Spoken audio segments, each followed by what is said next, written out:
Hey, good people. Sean, welcome here, and welcome to another episode of Spoken Word Tip Tuesdays. So today I want to focus on the value of tone and tempo. Tone and tempo. When I think about what makes spoken word poetry effective, there's so much that can be learned about spoken word if we were to look at what makes communication in general effective, right? And so I'm reminded of this body language expert who goes by the name of Jan Hargrove. She submits that only 7% of what we communicate has to do with our words, which as a poet, I find that very fascinating because we rely so heavily on words. And here she is saying that, that only makes up 7% of what you're communicating to somebody else, right? So she submits that 55% of what we communicate has to do with our body language. 38%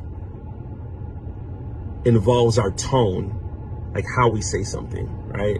The tone that we say something in. And only 7% is the actual words being used, right? So considering that, like, it made me think of these different songs that I could like rock to, even though I didn't know the words or like what they were saying. So as an example, I'll use Bad Bunny as an example. He'd be like, I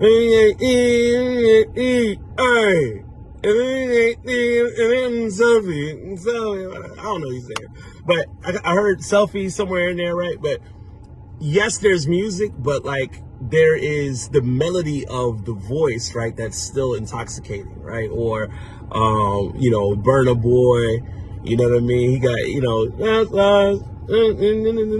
whatever it is, but like people still rock to it, right? Or your boy 3 Stacks, Andre 3000, look, my man got the blue,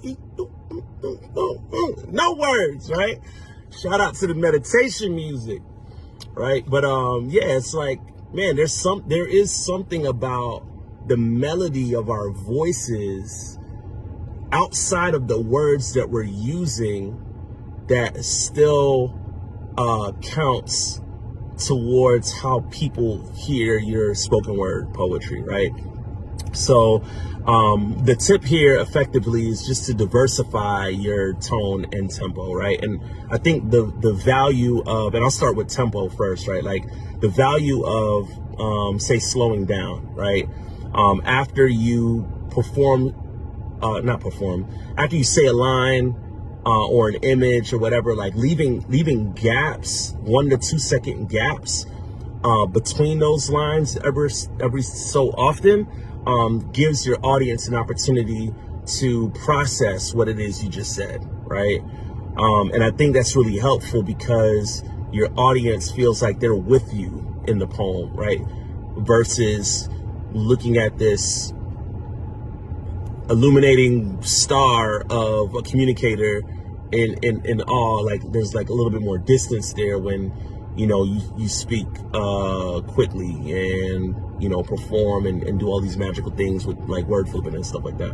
So that's the benefit of slowing down. Speeding up, right, bringing the tempo up a little bit, I think